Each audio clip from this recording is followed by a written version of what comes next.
안녕하세요. 사연 읽어주는 라이더 사행나입니다. 오늘 저는 9번째 사연을 들고 여러분을 찾아왔습니다. 시청자 여러분, 혹시 황금빛 독이라는 말을 들어보셨습니까? 금처럼 귀하지만 일단 손에 넣으면 인간의 영혼을 파괴하는 맹독. 그것이 바로 무한한 탐욕입니다. 오늘 사연은 그 맹독에 중독된 두 형제의 처절한 파국을 그립니다. 여러분은 이 사연을 통해 인간의 근원적인 악의 깊이를 보게 되실 것입니다. 이 이야기는 단순한 법정 드라마나 재산 분쟁이 아닙니다. 그것은 탐욕에 의해 멸망하는 한 가문의 비극적인 역사입니다. 이 서사는 대한민국 가족사에 기록될 가장 충격적인 배신과 복수의 기록이 될 것입니다. 오늘 사연의 주인공 이성진 씨는 평생을 믿었던 하나뿐인 친형 이성호 씨에게 천문학적 금액의 가문 대지를 통째로 강탈당했습니다. 그 금액은 400억 원을 넘어서는 대한민국 최대 규모의 유산 사기 사건입니다. 이 사건은 40년 넘게 이어져 온 형제 간의 우애를 박살냈고 어머니의 임종마저 도구로 활용한 폐륜의 극치였습니다. 심지어 형수는 동생의 희귀병을 앓는 아들 명의로 5억 원 대출 사기라는 잔혹한 만행을 저질렀습니다. 그들의 잔인함은 인간성의 마지막 한 조각까지 씹어 삼켰습니다. 이 사연은 형제의 난을 넘어선 황금빛 유산의 처절한 심판입니다. 이전에 다루었던 그 어떤 사연보다도 압도적으로 길고 충격적인 이야기입니다. 이성진 씨가 어떻게 이 지옥 같은 배신 속에서 단돈 50만 원으로 시작해 친형제를 나락으로 떨어뜨리는 3년에 걸친 치밀한 복수극을 완성했는지 지금부터 숨막히는 대서사를 시작하겠습니다. 시청자 여러분, 절대 이 처절한 서사에서 단 1초도 눈을 떼지 마십시오. 이것이 대한민국 가족 잔혹사의 현주소입니다. 주인공 이성진 씨는 55살입니다. 그의 삶은 우직함과 성실함으로 가득 차 있었습니다. 그는 지방의 중소기업에서 20년 넘게 기술직으로 일해왔습니다. 그는 성실했지만 화려함과는 거리가 멀었습니다. 그에게는 3살 위 친형 이성호 씨가 있었습니다. 형 성호 씨는 어린 적부터 영민하고 욕심이 많았습니다. 성진 씨가 조용하고 내성적이었던 것과 달리 형 성호 씨는 늘 사람들의 중심에 서는 리더였습니다. 어린 시절부터 성호 씨는 아버지와 어머니의 기대를 한 몸에 받았습니다. 성진 씨는 늘 형의 그늘 아래에서 묵묵히 형을 따랐습니다. 성진 씨는 형의 지혜를 존경했고 형의 성공을 자신의 성공처럼 기뻐했습니다. 형 성호 씨는 명절 때마다 동생 가족에게 비싼 옷을 사주고 우리는 한 몸이다라고 늘 말했습니다. 성진 씨는 이 말을 형의 깊은 사랑의 표현이라고 믿었고 형을 의심한다는 것 자체가 폐륜이라고 생각했습니다. 이 순진한 믿음이 훗날 그의 목을 조르는 밧줄이 될 줄은 몰랐습니다. 형제는 겉보기에는 세상 둘도 없는 우애를 자랑했습니다. 가장 중요한 것은 가문이 땅이었습니다. 이성호, 이성진 형제의 본가 땅은 서울 외곽의 임야와 논밭이었습니다. 이 땅은 고조부 때부터 대대로 물려온 땅이었으며 구한말 가세가 기우는 상황에서도 선조들이 굳건히 지켜낸 가문의 정신적 뿌리였습니다. 특히 어머니는 이 땅에 대한 애착이 강하셨습니다. 어머니는 매년 이 땅을 찾아 묵묵히 풀을 뽑고 나무를 가꾸셨습니다. 이 땅은 우리 가문이 근본이다. 절대 팔지 말고 두 형제가 똑같이 나누어 대대손손 물려줘야 한다. 이것이 어머니의 가장 중요한 유지였습니다. 어머니는 이 땅을 두 아들의 영원한 연결고리라고 믿으셨습니다. 하지만 형 성호 씨는 이 땅을 노다지로만 보았습니다. 그는 이미 20대 후반부터 서울에서 사업을 시작했고 땅의 시세와 재개발 정보에 촉각을 곤두세우고 있었습니다. 그는 이 땅을 담보로 서울에서 수천억 원 규모의 대형 사업을 일으킬 야망을 품고 있었습니다. 형은 동생 성진 씨에게 땅을 효율적으로 관리하기 위한 재산, 신탁 계획에 대해 이야기하며 미리 동생의 동의를 얻어내려 했습니다. 성진 씨는 형이 사업에 성공하기를 진심으로 응원했습니다. 성진 씨의 순수함은 형의 탐욕을 키우는 비료와 같았습니다. 어머니가 칠순이 넘으면서 희귀한 퇴행성 신경질환인 루게릭병의 초기 증상을 앓기 시작했습니다. 어머니의 병세는 급격히 나빠졌고 8년 후에는 전신마비로 진행되어 24시간 간병이 필요했습니다. 서울에서 잘 나가던 성호 씨는 바쁜 사업을 핑계로 어머니 간병을 동생에게 맡기기 시작했습니다. 그는 어머니를 요양병원에 모시는 비용을 자신이 대겠다고 했지만 성진 씨가 직접 간병을 해야 한다는 조건을 붙였습니다. 사실상 간병의 책임을 완전히 성진 씨에게 전가한 것입니다. 성진 씨는 자신의 직장을 그만두고 아내까지 동원하여 지방의 요양병원 근처로 거처를 옮겼습니다. 그들은 10년 동안 어머니를 극진히 모셨습니다. 성진 씨의 아내는 젊은 시절 촉망받던 유치원 교사였지만 그 모든 경력을 내려놓아야 했습니다. 10년이라는 세월은 한 인간의 가장 빛나는 청춘과 노력을 모두 바치는 시간이었습니다. 성진 씨 부부의 헌신은 하늘도 감동할 정도였습니다. 이들은 어머니를 위해 자신들의 삶을 통째로 갈아 넣었습니다. 성진 씨는 간병 기간 동안 어머니의 모든 식사와 배변을 직접 도왔으며 매일 밤 어머니의 다리를 주무르는 일을 단 하루도 거르지 않았습니다. 20년 동안 형 성호 씨는 서울 강남에서 사업을 하며 호화로운 생활을 즐겼습니다. 그는 매년 해외여행을 다녔고 주말에는 회원제로 운영되는 고급 골프장을 드나들었습니다. 동생 부부에게는 단 한 번도 진심으로 감사하다는 말을 하지 않았습니다. 그의 감사함은 늘 돈이라는 형식적인 액체로 대체되었습니다. 한 달에 한 번 보내는 용돈 20만 원이 형의 효도 전부였습니다. 그것마저도 성호 씨에게는 동생에게 짐을 떠넘긴 대가라는 체면치레에 불과했습니다. 성진 씨는 그런 형에게도 불평 한마디 하지 않았습니다. 그는 그저 형이 서울에서 잘 살고 있다는 사실에 안도했습니다. 그는 형이 혹시라도 사업이 어려워져서 심리적으로 힘들까봐 걱정하기도 했습니다. 성진 씨의 순박함은 형의 탐욕을 키우는 비료와 같았습니다. 형 성호 씨는 어머니의 병세가 깊어질수록 가문이 땅에 대한 집착을 키워나갔습니다. 그 땅은 최근 서울광역철도 계획이 발표되면서 시세가 400억 원을 넘어선 금싸라기 땅이었습니다. 성호 씨는 이 땅을 어떻게든 독차지할 방법을 모색했습니다. 그는 3년 전부터 서울의 유명 로펌 변호사들을 접촉하며 상속 문제를 문의했고 가장 확실하고 잔인한 방법을 찾아냈습니다.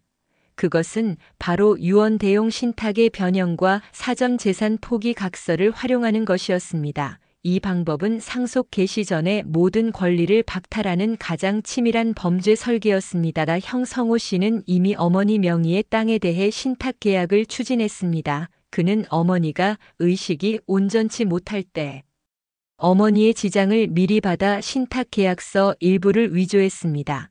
이 신탁계약의 수혜자는 형 성호 씨 단독이었습니다. 성진 씨는 이런 사실을 전혀 알지 못했습니다. 형은 동생에게 땅 관리를 효율적으로 하고 세금을 줄이기 위해 서류 작업을 하고 있다며 성진 씨의 의심을 원천 봉쇄했습니다.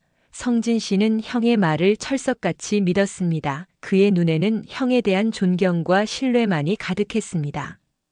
어머니의 병세가 마지막 단계에 접어들었습니다. 주치의는 성진 씨에게 길어야 3일을 넘기기 힘들 것 같다는 비극적인 소식을 전했습니다. 성진 씨는 떨리는 목소리로 형에게 전화를 걸었습니다. 그날은 눈보라가 치는 12월의 매서운 밤이었습니다. 형님, 어머니께서 오늘 밤을 넘기기 힘드실 것 같습니다. 제발 지금이라도 와주십시오. 어머니의 마지막을 두 아들이 함께 지켜주시기를 간절히 바랐습니다. 성진 씨의 목소리는 절박함과 함께 형에 대한 마지막 기대감을 담고 있었습니다. 하지만 형 성호 씨는 그 순간 서울 강남의 고급 룸살롱에서 부동산 투기 계약의 최종 서명을 앞두고 있었습니다. 성호 씨는 동생에게 거짓말을 했습니다. 동생아, 내가 지금 국가와 관련된 아주 중요한 계약의 최종 서명을 앞두고 있다. 밤 12시에나 끝난다. 내가 내일 새벽에라도 꼭 내려갈 테니 내가 잠시만 더 어머니 곁을 지켜다오. 그의 목소리에는 어머니에 대한 일말의 연민조차 없었습니다.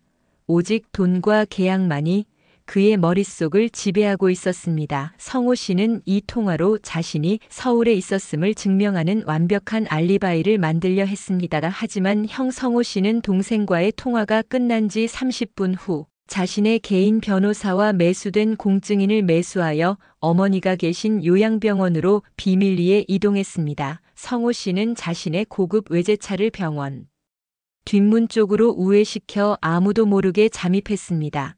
그는 이미 병원의 야간 당직 간호사 한 명에게 500만 원을 뇌물로 쥐어주고 자신의 범행에 협조하도록 포섭해 두었습니다.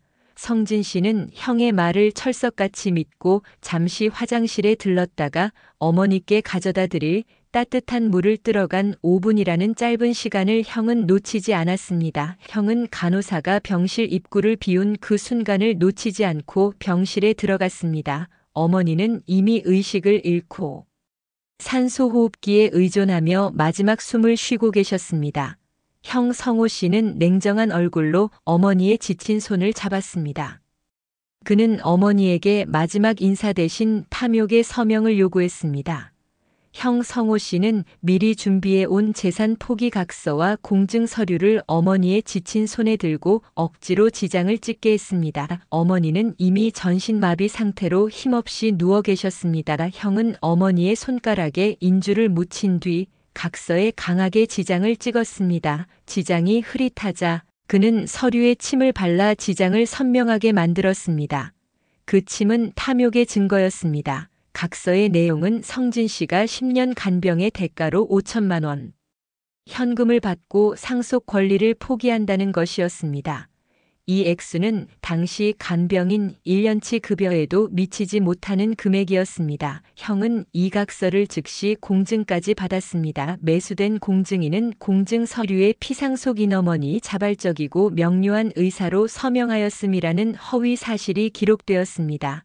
이 모든 과정은 완벽한 사전 설계와 현장 조작으로 이루어진 범죄였습니까? 형은 어머니의 김종을 눈앞에 두고 동생의 모든 권리를 박탈하는 데 성공했습니다. 이 사건은 5분이라는 짧은 시간에 벌어진 가문이 멸망의 서막이었습니다. 어머니는 형이 병실을 나간 지 30분 후에 평화롭게 눈을 감으셨습니다. 성진 씨는 어머니의 마지막 숨결을 홀로 지켜야 하는 처절한 외로움을 느꼈습니다. 그는 형이 새벽에라도 내려올 것이라는 희망을 놓지 않았지만 형은 다음 날 오후 늦게야 내려왔습니다. 형은 슬픔에 잠긴 척하며 동생 성진 씨를 안아주었습니다. 형의 눈물은 자신의 완벽한 범죄를 자축하는 기쁨의 눈물이었습니다. 성진 씨는 형의 악어의 눈물을 보았고 그 눈물을 진실이라고 믿었습니다. 어머니의 장례식이 끝난 후 성진 씨는 형에게 유언을 물었습니다. 형은 완벽한 연기로 동생을 속였습니다. 성호 씨는 마치 어머니의 유언인 것처럼 꾸며 말했습니다. 어머니께서는 내가 병간호 때문에 고생한 걸 아시니 5천만 원을 내 몫으로 주라고 하셨다. 재산은 내 형이 사업해서 가문을 일으키는 데 쓰는 것이 어머니의 마지막 유지라고 하셨다. 성진 씨는 이 말을 듣고 하늘이 무너지는 듯 했지만 형의 말을 의심하지 않았습니다. 그는 형에게 깊이 감사하며 5천만 원을 받아들였습니다. 이 돈은 성진 씨에게 어머니의 마지막 사랑이자 형제의 마지막 우애를 상징하는 것이었습니다. 형 성호 씨는 그날 밤 400억 원짜리 땅의 단독 명의 등기 서류를 품에 안고 고급 와인을 마셨습니다. 그는 내가 가문을 일으킬 적임자라며 자신의 탐욕을 합리화했습니다. 그의 탐욕은 춤을 추고 있었습니다. 형은 이 땅을 담보로 은행과 사채업자들에게 200억 원을 대출받았습니다. 그는 이 돈으로 강남의 초호화 멤버십 전용 레스토랑 사업에 무리하게 투자했습니다. 그는 골든 게이트 레스토랑이라는 이름을 붙이고 유명 연예인과 정재계 인사들을 초청하여 성대한 오픈 파티를 열었습니다. 그는 자신이 대한민국을 움직이는 거물이 되었다고 착각했습니다. 하지만 형 성호 씨의 사업은 거칠애와 허세로 가득 차 있었습니다. 그는 레스토랑 경영에 대한 지식 없이 오직 투기만을 생각했습니다. 레스토랑은 오픈 6개월 만에 막대한 적자를 기록하며 폐업 직전에 몰렸습니다. 형은 이 손실을 만회하기 위해 해외 도박에 손을 대기 시작했습니다. 그는 마카오와 필리핀의 VIP 카지노를 오가며 수십억 원을 탕진했습니다. 그의 200억 원은 순식간에 사라졌습니다. 그의 사업 실패는 자업자득이었습니다. 빚, 독촉에 시달리던 형은 자신의 탐욕이 만든 지옥에서 벗어나기 위해 더욱 악랄한 계획을 세웠습니다. 그는 이제 동생의 아픈 아들을 자신의 탐욕을 채우는 도구로 이용하려 했습니다. 형 성호 씨는 형수에게 동생에게 갚아야 할 빚이라며 새로운 범죄를 지시했습니다. 성진 씨는 5천만 원을 가지고 아들의 희귀 난치병 치료에 매달렸습니다.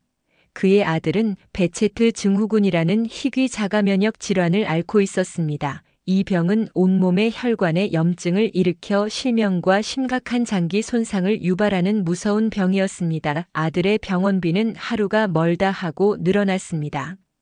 5천만 원은 1년 반 만에 모두 소진되었습니다. 성진 씨는 택배 상하차와 야간 대리운전, 건설 현장 잡부일까지 3가지 일을 동시에 하며 가족의 생계를 유지했습니다. 그의 몸은 피로로 부서져 갔지만 아내와 아들을 위한 아버지의 책임감으로 버텼습니다. 그는 형에게 단 한 번도 돈 이야기를 꺼내지 않았습니다. 형이 힘들게 사업을 하고 있을 것이라 생각했기 때문이었습니다. 형 성호 씨는 사업 실패와 도박으로 인해 사채업자들에게 쫓기기 시작했습니다. 그는 서울 강남의 고급 빌라를 처분하고 낡은 월세방으로 숨어들었습니다. 그의 아내, 즉 형수는 성호 씨의 몰락에도 불구하고 자신의 사치스러운 생활을 포기할 수 없었습니다. 형수는 성진 씨의 아들, 즉 조카에게 좋은 어린이 보험을 들어주겠다며 접근했습니다. 형수는 조카에게 고가 브랜드의 장난감과 용돈을 쥐어주며 환심을 샀습니다. 성진 씨 부부는 형수의 선의에 깊이 감사했습니다. 하지만 형수가 내민 서류는 보험이 아니었습니다. 그것은 아들의 명의로 된 5억 원짜리 신용대출 서류였습니다. 형수는 불법 대부업체를 통해 이 대출을 진행했습니다. 성진 씨의 아들은 미성년자의 중증 희귀병 환자였기 때문에 일반적인 대출이 불가능했습니다. 형수는 위조된 재직 증명서를 만들었고 아들의 건강 상태를 정상으로 위조한 주치의 소견서를 확보했습니다. 이 과정에서 병원 관계자까지 매수되었습니다. 형수는 성진 씨의 인감과 서류를 교묘하게 도용했습니다. 형수는 이 5억 원을 받아들고 남편 성호 씨의 급한 빚을 갚는 데 썼습니다. 하지만 빚은 눈덩이처럼 불어났고 5억 원은 밑빠진 독에 물 붓기였습니다. 형 성호 씨는 결국 모든 것을 잃고 파산했습니다. 형과 형수는 남은 돈 2억 원을 챙겨서 필리핀 세부로 도피했습니다. 그들이 도주한 지 일주일 만에 성진 씨의 집으로 압류 통지서가 날아왔습니다. 통지서에는 성진 씨 아들의 이름과 함께 대출 원금 5억 원 및 연체 이자가 명시되어 있었습니다. 자신의 아들이 희귀병으로 죽음을 앞둔 상황에서 그 명의로 5억 원의 빚을 짊어지게 된 것입니다. 성진 씨는 압류 통지서를 붙들고 그 자리에서 피를 토하며 실신했습니다. 그의 아내는 울부짖으며 하늘의 불공정함을 원망했습니다. 이것이 가족이 저지를 수 있는 가장 잔인한 만행이었습니다. 성진 씨는 병원에서 깨어나자마자 형 성호 씨에 대한 분노로 몸을 떨었습니다. 성진 씨는 병원에서 깨어나자마자 형 성호 씨가 숨어 있을 만한 곳을 찾아 헤맸습니다. 그는 택배기사로 일하며 얻은 지역 정보를 활용하여 형의 은신처를 수소문했습니다. 수소문 끝에 형이 서울 외곽의 낡은 다세대 월세방에 숨어 있다는 정보를 입수했습니다. 성진 씨는 형을 찾아가 처절하게 따졌습니다. 형님, 어떻게 제 아들에게까지 이러실 수 있습니까? 어머니의 땅은 그렇다 쳐도 병든 제 아들의 명의를 팔아넘기다니요. 성진 씨의 목소리는 절규 그 자체였습니다. 그의 눈에는 더 이상 형제의 흔적이 남아있지 않았습니다. 그것은 증오와 분노로 가득 찬 눈빛이었습니다.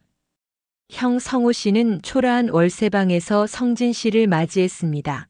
그는 빚쟁이들에게 쫓기는 처지였지만 여전히 동생을 조롱했습니다. 그는 성진 씨에게 침을 뱉었습니다. 야 이성진, 내가 어머니 간병하면서 5천만 원 받았으면 됐지.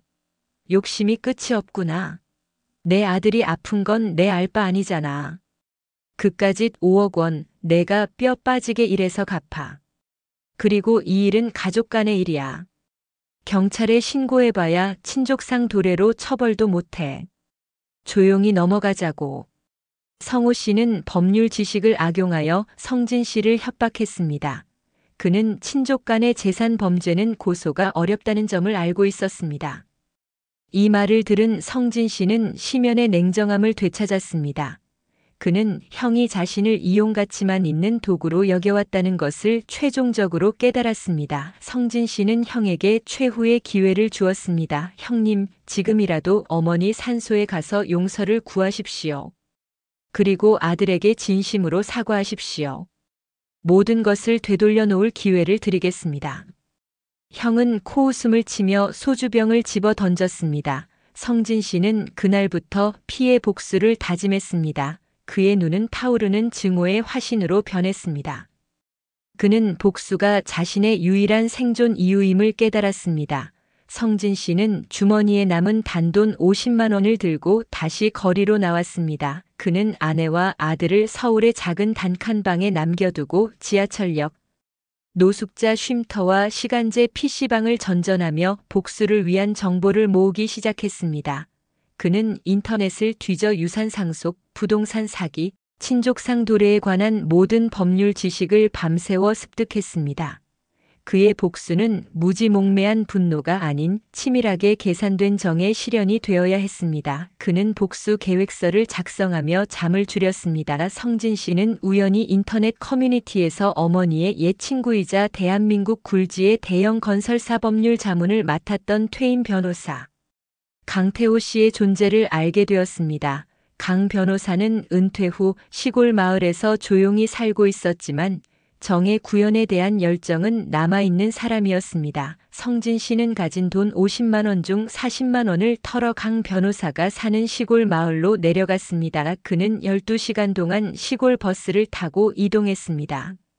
성진 씨는 강 변호사를 찾아가 자신의 억울한 모든 이야기를 3일 밤낮 동안 눈물로 털어놓았습니다. 그는 10년 간병 일지, 아들의 진단서, 압류 통지서, 그리고 형 성호 씨의 악랄한 언행까지 모두 증언했습니다. 강 변호사는 성진 씨의 이야기를 들으며 인간의 탐욕이 얼마나 무서운지 다시 한번 느꼈습니다. 특히 의식불명의 어머니에게 지장을 찢고 병든 조카의 명의를 도용한 패륜적인 행위에 강 변호사는 분노를 금치 못했습니다. 강 변호사는 조용히 성진 씨에게 말했습니다. 성진 씨, 자네 형의 행위는 패륜을 넘어선 반사회적 범죄라네. 법은 냉정하지만 자네의 처절한 헌신과 형의 치밀한 사기는 법정에서 반드시 밝혀져야 해. 내가 수임료 없이 자네를 돕겠네. 내가 가진 모든 법률적 지식과 인맥을 동원하여 자네의 복수를 돕겠네. 강 변호사는 성진 씨의 황금빛 유산 되찾기 프로젝트의 수장이 되었습니다. 이들의 운명적인 만남은 복수의 서막을 알리는 것이었습니다. 복수 프로젝트는 증거 확보와 서류 무효화에 초점을 맞추었습니다. 첫 번째 목표는 어머니의 재산 포기 각서가 유언 능력이 없는 상태에서 조작되었음을 입증하는 것이었습니다. 강 변호사는 성진 씨에게 당시 어머니를 담당했던 요양병원 간호사들의 증언을 확보하는 것이 가장 중요하다고 조언했습니다. 간호사의 증언만이 어머니의 임종 직전 의식 상태를 객관적으로 입증할 수 있는 유일한 방법이었기 때문입니다. 성진 씨는 다시 서울로 올라와 노숙자 생활을 하며 10명의 간호사를 일일이 찾아다녔습니다. 그는 간호사들에게 어머니의 명예 회복을 위해 진실을 말해달라고 간절히 호소했습니다. 그는 간호사들의 퇴근 시간에 맞춰 병원 앞에서 기다렸고 손편지를 써서 자신의 억울함을 호소했습니다.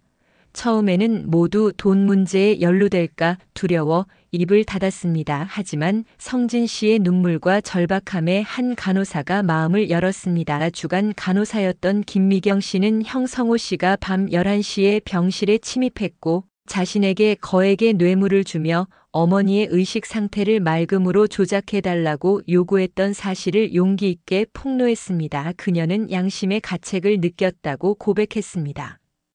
간호사 김미경 씨의 증언은 복수 프로젝트의 첫 번째 불꽃이었습니다. 그녀는 성호 씨가 어머니의 지장을 찍고 변호사를 통해 공증을 받는 과정까지 목격했습니다.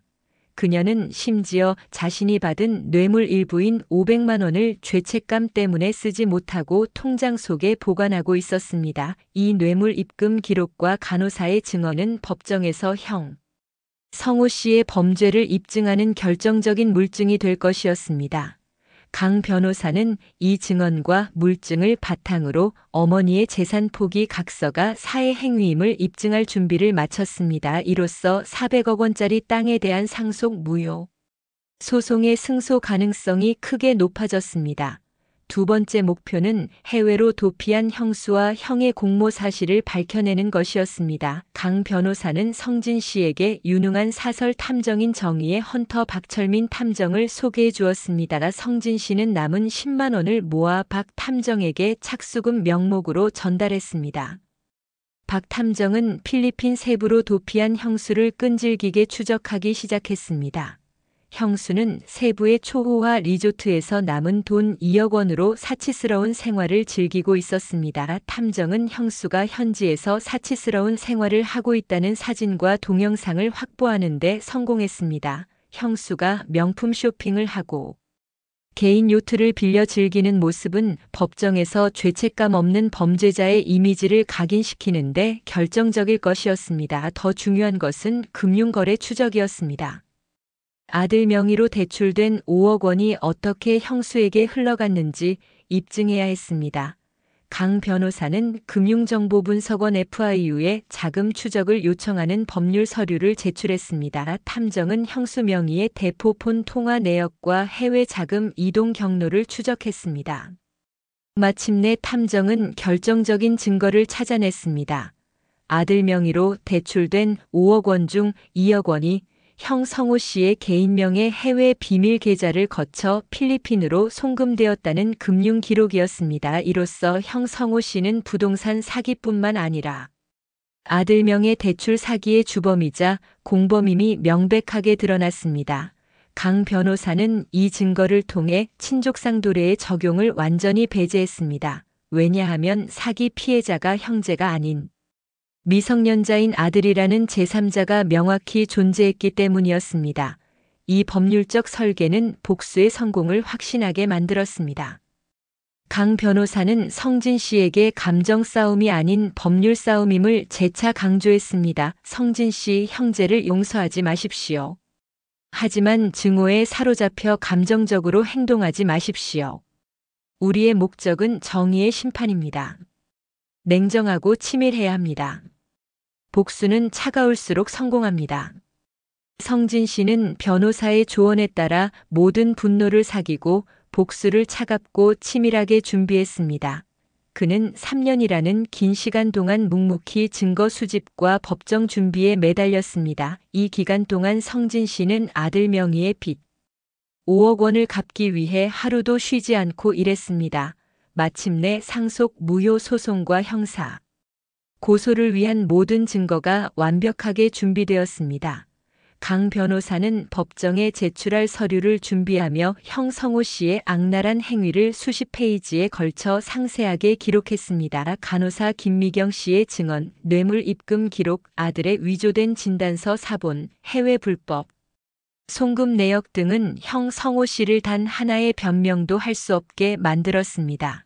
성진 씨는 형 성호 씨가 빚 독촉 때문에 숨어 지내던 서울 외곽의 낡은 월세방 주소로 3가지 서류를 내용 증명 등기 우편으로 보냈습니다. 첫째, 400억 원짜리 땅에 대한 상속 무효 소송 서류. 둘째, 아들 명의 대출 사기에 대한 형사 고소장 및 사기죄 기소장. 셋째, 법정 출두 명령서였습니다. 성호 씨는 이 서류를 받고서야 자신이 단순한 빈쟁이가 아니라 수백억 원대 사기 및 폐륜 범죄자로 전락했다는 사실을 인지했습니다. 그는 자신의 모든 것을 잃을 위기에 처했습니다. 형 성호 씨는 곧바로 성진 씨에게 연락했습니다. 그는 하루에 수십 통의 부재중 전화를 남겼고 성진 씨가 사는 단칸방 앞으로 찾아와 무릎 꿇고 용서를 구했습니다. 형은 울부짖으며 동생에게 매달렸습니다. 동생아, 제발 한 번만 용서해다오. 내가 미쳤었다. 돈 때문에 눈이 멀었다. 우리 어릴 때 같이 멱 감고 연날리던 기억을 생각해다오. 어머니 산소에 같이 가자. 내가 모든 걸 되돌려 놓을게. 형의 눈물은 진심이 아닌 자신의 몰락을 막으려는 마지막 발악이었습니다. 형은 형제라는 마지막 카드를 꺼냈지만 성진 씨는 이미 돌아올 수 없는 강을 건넜습니다. 성진 씨는 형을 차가운 눈빛으로 바라보며 말했습니다. 그는 감정을 최대한 절제했습니다. 형님, 우리 어릴 때 기억 말씀이십니까? 저는 어머니 임종하시는 그 순간 형님께서 저에게 거짓말했던 기억밖에 나지 않습니다. 형님 때문에 어머니의 마지막 숨결을 함께 하지 못했습니다. 그리고 희귀병으로 고통받는 제 아들의 명의를 팔아넘겼던 당신의 잔인한 미소만 기억합니다. 당신은 이미 제 형제가 아닙니다. 저는 당신을 용서할 수 없습니다. 법이 당신을 심판하게 놔두십시오. 성진 씨는 단호하게 선언했습니다. 이 말은 형 성호 씨에게 내려진 최후의 사형 선고와 같았습니다. 법정 공방은 6개월 동안 치열하게 이어졌습니다. 강 변호사는 형 성호 씨의 모든 범죄 행위를 간호사의 증언, 금융 기록, 위조 서류 등을 통해 빈틈없이 입증했습니다. 형 성호 씨 측 변호사는 친족상 도래를 주장하며 무죄를 호소했지만 강 변호사는 피해자가 형제가 아닌 미성년자인 아들임을 강조하며 이 주장을 완벽하게 무너뜨렸습니다.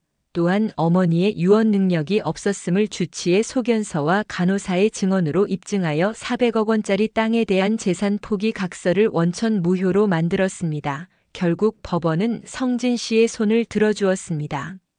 3년에 걸친 긴 법정 다툼 끝에 승리한 것입니다.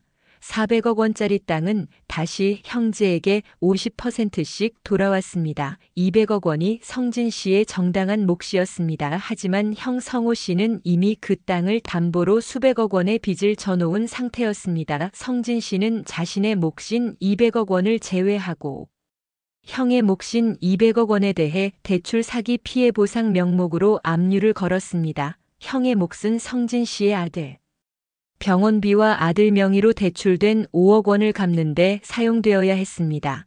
법원은 성진 씨의 압류 신청을 받아주었습니다. 형 성호 씨는 결국 400억 원의 유산을 모두 잃고 징역 5년을 선고받았습니다. 그는 교도소에서 자신의 탐욕을 처절하게 후회했습니다. 해외로 도피했던 형수 역시 국제공조를 통해 체포되어 한국으로 송환되었습니다. 형수는 징역 3년을 선고받았습니다. 형수는 평생 갚아야 할 빚과 가족을 배신한 자라는 낙인을 안고 돌아왔습니다. 이들은 탐욕이 낳은 결과로 모든 것을 잃었습니다. 성진 씨는 자신의 200억 원으로 아들의 치료비를 충당하고 남은 가족과 함께 새로운 인생을 살게 되었습니다.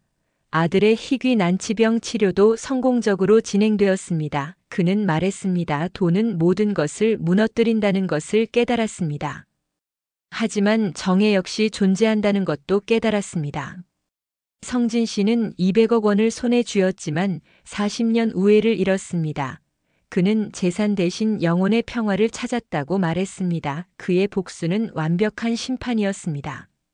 형 성호 씨가 징역 5년을 선고받고 교도소에 수감되면서 그의 화려했던 과거는 완전히 끝났습니다. 수감된 첫날, 그는 자신이 누렸던 모든 호화로움이 사라지고 차가운 콘크리트 바닥에 누워있다는 사실을 견딜 수 없었습니다. 그는 밤새도록 울부짖었습니다. 그에게 교도소는 자신이 스스로 건설한 탐욕의 지옥이었습니다. 교도소의 딱딱한 밥과 차가운 공기는 그가 강남에서 마셨던 고급 와인과 따뜻한 멤버십 레스토랑과는 너무나 대조적이었습니다. 그는 자신이 동생과 어머니에게 저지른 패륜적인 행위를 밤마다 꿈꾸며 악몽에 시달렸습니다. 교도소에 수감된 지 3개월 후 형 성호 씨는 동생 성진 씨에게 참회하는 편지를 썼습니다.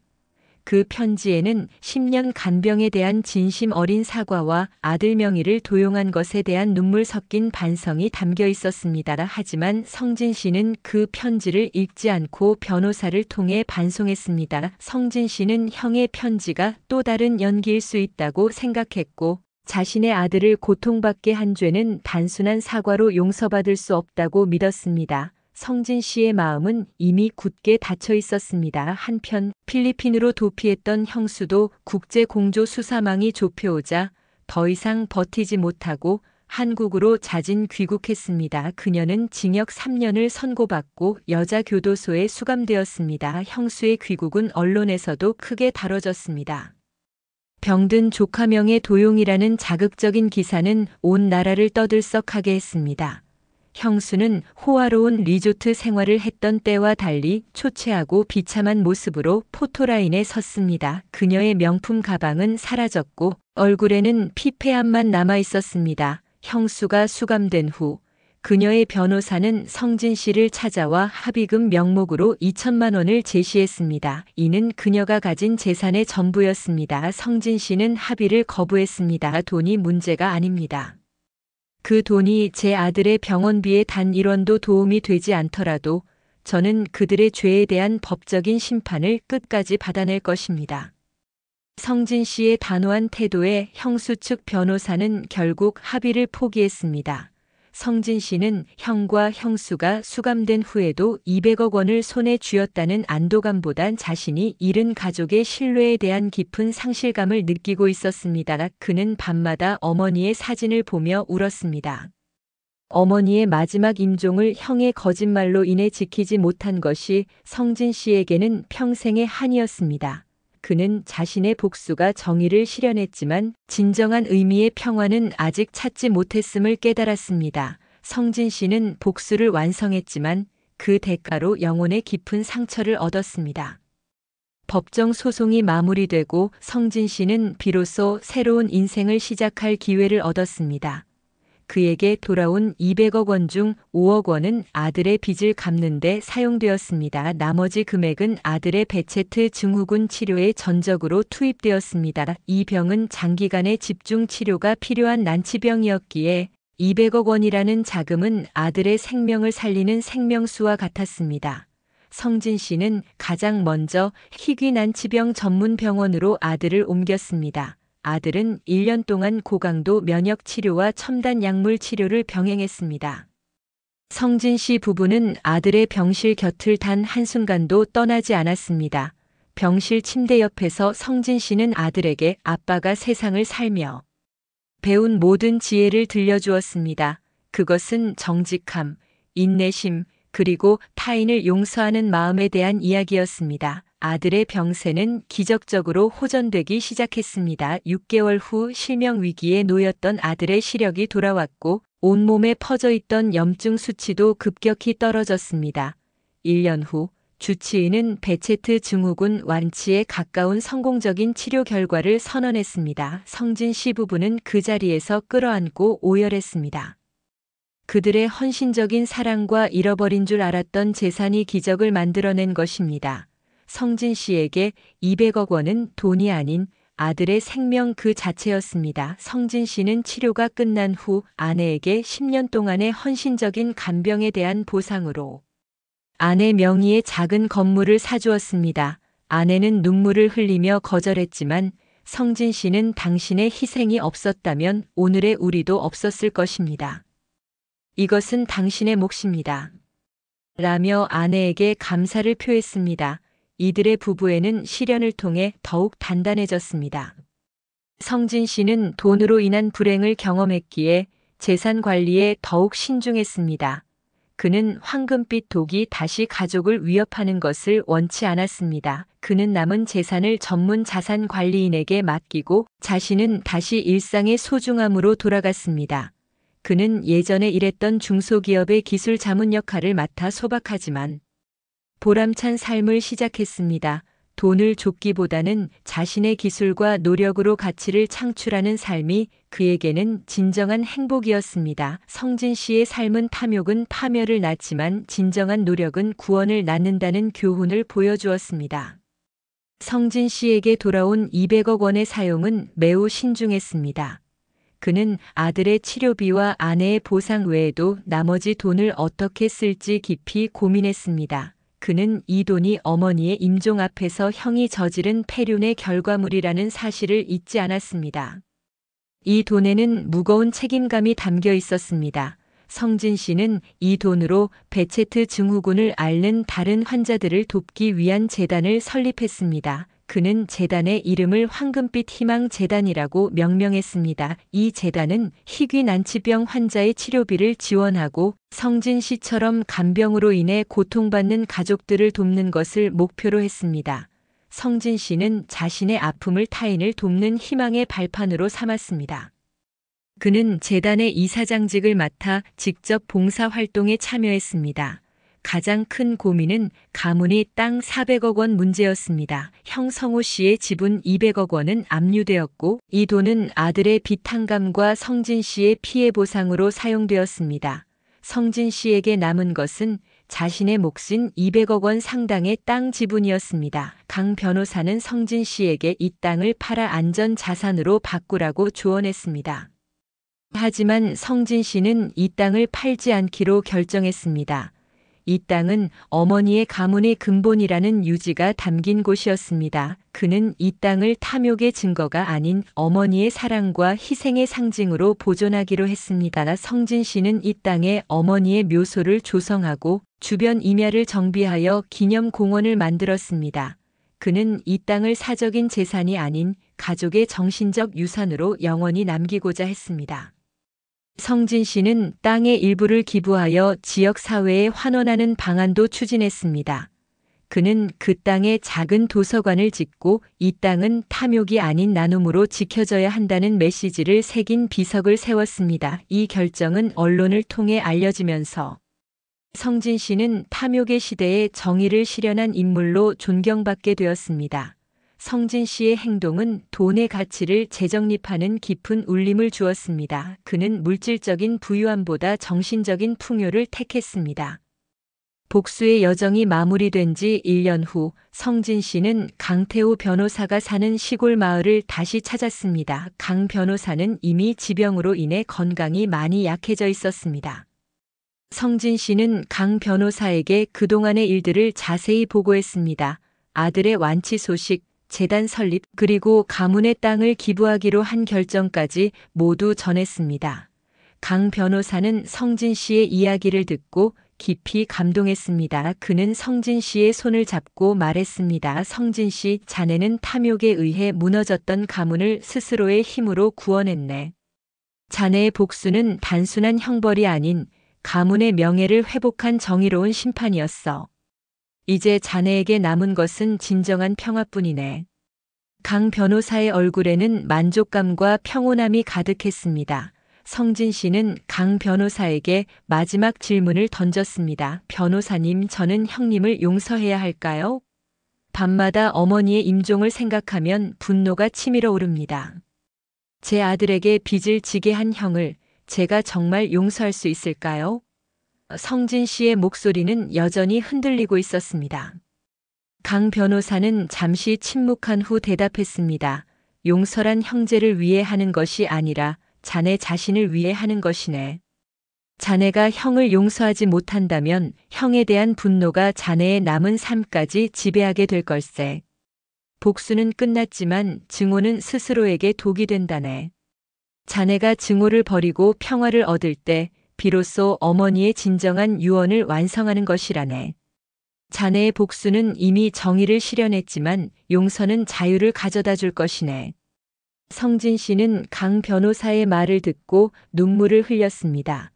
그는 형에 대한 미움을 놓아주기로 결심했습니다. 그는 형을 조건 없이 사랑하는 형제로 돌아갈 수는 없었지만 적어도 자신의 마음속에서 형을 향한 증오를 내려놓기로 했습니다. 그것은 용서라는 이름의 자기 구원이었습니다. 성진 씨는 그날 이후 형의 편지를 읽었습니다. 편지 속 형의 처절한 후회는 진심이었습니다. 성진 씨는 형에게 답장 대신 작은 성경책 한 권을 교도소로 보냈습니다. 그것은 평화를 빌어주는 동생의 마지막 마음이었습니다. 형 성호 씨는 교도소에서 동생이 보낸 성경책을 받아들고 오열했습니다. 그는 동생의 편지 한 통보다 이 성경책이 자신에게 보내는 가장 강력한 메시지임을 깨달았습니다. 그것은 너의 죄를 심판했으니 이제 너 스스로 구원받으라는 준엄한 형제의 마지막 격려였습니다. 성호 씨는 남은 수감 기간 동안 자신의 죄를 깊이 참회하며 새로운 사람이 되기로 결심했습니다. 그는 출소 후 자신에게 남은 것이 아무것도 없더라도 정직한 노동으로 삶을 이어가겠다고 다짐했습니다. 형수가 징역 3년을 마치고 출소했을 때 그녀에게는 아무도 찾아오지 않았습니다. 그녀의 부모와 친지들은 그녀의 죄를 용서하지 않았습니다. 그녀는 세상으로부터 완전히 버려진 존재가 되었습니다. 그녀는 성진 씨의 아들에게 저지른 죄책감에 시달리며 성진 씨가 설립한 황금빛 희망재단의 익명으로 매달 소액을 기부하며 살았습니다. 그것이 그녀가 할 수 있는 최소한의 속죄였습니다. 성진 씨는 자신의 삶을 완전히 회복했습니다. 아내는 재단 일을 도우며 봉사활동을 시작했고 아들은 건강하게 학교에 다니며 베체트 증후군 완치 사례로 병원에서 희망을 상징하는 아이가 되었습니다. 성진 씨는 여전히 가문이 땅에 조성된 어머니의 묘소를 찾아 묵묵히 풀을 뽑습니다. 그에게 그 땅은 이제 탐욕의 씨앗이 아닌 가족, 사랑과 정의의 열매가 맺힌 성스러운 공간이었습니다. 성진 씨의 이야기는 대한민국의 가족들에게 큰 교훈을 남겼습니다. 돈이 가족을 파괴할 수 있지만 진정한 사랑과 정의는 그 파괴된 잔해 위에서 다시 희망을 건설할 수 있다는 메시지였습니다. 이 사연은 복수는 정의의 끝이 아니라 구원의 시작일 수 있다는 역설적인 진리를 보여주었습니다. 내 사연 읽어주는 라이더 사익나였습니다.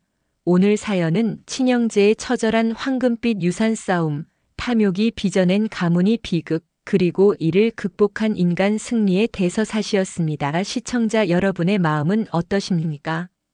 40년 우애가 400억 원 앞에서 휴지 조각이 되는 현실을 보셨습니다. 이토록 잔혹한 가족 간의 배신은 우리 사회의 어두운 단면을 보여줍니다. 우리가 가장 믿었던 가족이 탐욕의 괴물로 변했을 때 그 상실감과 배신감은 그 어떤 것과도 비교할 수 없습니다. 특히 아픈 자녀의 명의까지 도용한 형과 형수의 행위는 인간의 가장 밑바닥을 보여주었습니다. 그들의 잔혹함은 법과 도덕의 선을 모두 넘어섰습니다. 하지만 성진 씨는 무너지지 않았습니다. 그는 강 변호사라는 조력자와 간호사 김미경 씨의 용기 있는 증언을 바탕으로 정의로운 법의 심판을 통해 형제에게 돌아갈 수 없는 강을 건너게 했습니다. 그의 끈질긴 복수는 결국 진실을 승리로 이끌었습니다. 성진 씨의 복수는 단순한 복수가 아닌 탐욕을 응징하고 정의를 회복한 신성한 과정이었습니다. 성진 씨의 마지막 용서와 나눔의 실천은 우리에게 큰 울림을 줍니다. 그는 돈의 힘이 아닌 사랑과 헌신 그리고 용기 있는 결단의 힘으로 가족을 지켰습니다. 그의 이야기는 우리에게 질문합니다. 당신의 삶에서 황금빛 독을 이겨낼 수 있는 가장 소중한 가치는 무엇입니까? 시청자 여러분, 돈은 중요합니다. 하지만 돈보다 중요한 것이 무엇인지 오늘 사연을 통해 다시 한번 생각해보는 계기가 되기를 바랍니다. 가족 간의 신뢰와 사랑은 그 어떤 재산보다 값진 것입니다. 그 신뢰를 잃으면 모든 것을 잃는다는 것을 오늘 사연이 증명합니다. 여러분의 소중한 사연도 사익나 이메일로 보내주십시오. 여러분의 이야기가 세상을 움직이는 강력한 메시지가 될 수 있습니다. 저는 다시 여러분을 찾아뵙겠습니다. 그때까지 부디 몸 건강히 평안하십시오. 감사합니다. 사연 읽어주는 라이더 사익나였습니다.